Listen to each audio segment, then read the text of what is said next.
পাত্রী দেখতে যাওয়ার সময় একটি কাজ করুন। যদি একটি কাজ করতে পারেন, পাত্রী ভালো না খারাপ, মেয়ে ভালো না খারাপ, মেয়ের ক্যারেক্টার চরিত্র ভালো না খারাপ, একটি কাজ করুন, জানতে পারবেন। অন্য কোনো কাজ করা লাগবে না, একটি কাজ করলেই আপনি জানতে পারবেন পাত্রী ভালো না খারাপ। একটি কাজ, অনলি একটি কাজ।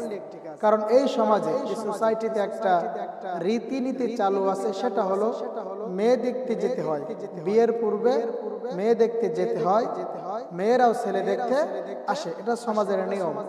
তো নারী দেখতে গিয়ে, মেয়ে দেখতে গিয়ে আল্লাহ রসুল কিভাবে দেখতে বলেছেন, ফর্মুলাটা কি, সিস্টেমটা কি, এর ওয়েটা কি? রাসূলুল্লাহ বলেছেন, আল্লাহ নবীজি বলেছেন, যখন তোমরা মেয়ে দেখতে যাবা তার চারটা জিনিস দেখো। চিল্লায় বলতে হবে, কয়টা জিনিস? চারটা জিনিস দেখতে হবে। এক নাম্বার, তার বংশ দেখতে হবে। মেয়ের ফ্যামিলিটা কেমন, তার বংশমর্যাদা কেমন, এই বংশটা দেখতে হবে। নাম্বার দুই, তার রূপ সৌন্দর্য দেখতে হবে। মেয়েটার চেহারা কেমন, মেয়েটার চরিত্র কেমন, মেয়েটার কথাবার্তা কেমন, তার টকিংটা কেমন, সবগুলো দেখতে হবে। নাম্বার থ্রি, মেয়েটার বাপ কেমন ধনী মানুষ, টাকা পয়সাওয়ালা মানুষ না গরিব মানুষ, এটাকে আপনাকে জাস্টিফাই করতে হবে, ভেরিফাই করতে হবে। নাম্বার চার, তাকে দেখতে হবে দিনদারিতা। আল্লাহ রাসূল বলেন, উপরের তিনটা গুণ যদি নাও থাকে, যদি মেয়েটার ভিতরে দিনদারি থাকে, তার বংশমর্যাদা না থাকুক, তার রূপ সৌন্দর্য না থাকুক, তার বাপ গরিব হোক, মেয়েটা যদি ধার্মিক হয়, দিনদার হয়, ইমানদার, পরহেজগার, মুত্তাকি হয়, তাহলে ওই মেয়েটাকে তোমরা প্রাধান্য দাও, ওই মেয়েটাকে তোমাদের ঘরের স্ত্রী বানাও। তোমাদের ঘরটাকে উজালা করে দেবেন কে?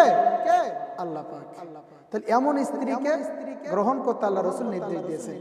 এখন আপনি এমন স্ত্রী পাবেন কিভাবে?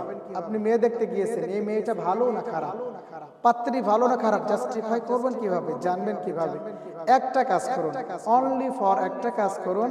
একটা কাজ করলে আপনারা বুঝতে পারবেন, জানতে পারবেন মেয়েটা খারাপ না ভালো। আমাদের উস্তাদ আমাদেরকে শিখিয়েছেন, আমাদেরকে ক্লাসে মাঝে মধ্যে বলতেন যে মেয়ে ভালো না খারাপ এটা জানার জন্য কিছু করার দরকার নাই। মেয়েদেরকে হাট্টি পাঠানো, মেয়েদের কোরআন তেলাওয়াত শোনা, অন্য কিছু করানো, এত কিছু কোনো কিছু প্রয়োজন নেই। জিজ্ঞাসাবাদের কোনো প্রয়োজন নাই। একটি কাজ তাকে করতে বলবেন, একটা জিজ্ঞাসাবাদ তাকে করবেন, একটার অ্যান্সার যদি লাউডলি দিতে পারে, বুঝবেন মেয়েটা আসলেই ভালো, তার চরিত্র ভালো, সে সবকিছু ওকে আছে। যদি এইটাতে ফেল করে, বুঝবেন দুই নাম্বার। তাহলে মেয়ে ভালো না খারাপ এটা জানার জন্য কয়টা কাজ? একটা কাজ। সে কাজটা হলো, আমাদের উস্তাদরা বলতেন, ক্লাসে বলতেন যে তোমরা মেয়ে দেখতে যাওয়ার সময় মেয়েটাকে উজু করতে বলবে। কি করতে বলবে? উজু করতে বলবে। কারণ মেয়ে যদি উজু করতে পারে, তাহলে বুঝতে হবে মেয়েটা ধার্মিক, মেয়েটা নামাজি, এই ইমানদার। কারণ যারা নামাজ পড়ে কন্টিনিউ, তারা উজু করার নিয়ম অবশ্যই জানে। আর যারা উজু করার নিয়ম জানে, নিশ্চয় সে নামাজি, সে কোরআন তেলাওয়াত করতে পারে, সে ধার্মিক পদ্মানশীল, আশা করা যায়। এটা হচ্ছে এক নম্বর উপকারিতা, যে মেয়ে নামাজি, উজু করতে পারলে মেয়ে পূর্ণাঙ্গ নামাজি। আর যে মেয়ে উজু করতে গিয়ে আগে মানে উজু করার যে নিয়ম আছে, এই নিয়ম যদি না করতে পারে, আগে গালে পানি দেওয়া বাদ দিয়ে হাতে পানি দিয়েছে, নাকে পানি দেওয়া বাদ দিয়ে হাতে পানি দিয়েছে, উজুর নিয়ম যদি না পারে, উজুটা কমপ্লিটলি না করতে পারে, তাহলে বুঝবেন এটা শো ডাউন, এটা শো দেওয়া হচ্ছে, এটা আপনাকে শো দেখাচ্ছে জাস্ট আপনাদেরকে খুশি করার জন্য। এই মেয়েটা কখনো ভালো না। আর ইজিলি স্মুথলি যে মেয়েটা উজু করতে পারবে, আপনারা বুঝবেন অবশ্যই মেয়েটা ধার্মিক। এটাকে প্রাধান্য আল্লাহ রাসূল দিতে বলেছেন।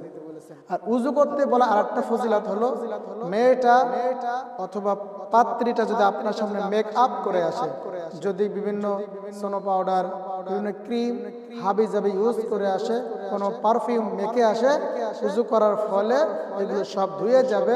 আপনারা মেয়েটার আসল চেহারা দেখতে পাবেন, এটা আসলে পরিষ্কার না কালো, এর সমস্যা কি না সমস্যা কি, পুরো ফেসই আপনাদের সামনে ধরা পড়বে, কারণ উজু পানি দ্বারা সবকিছু ধৌত হয়ে যাবে।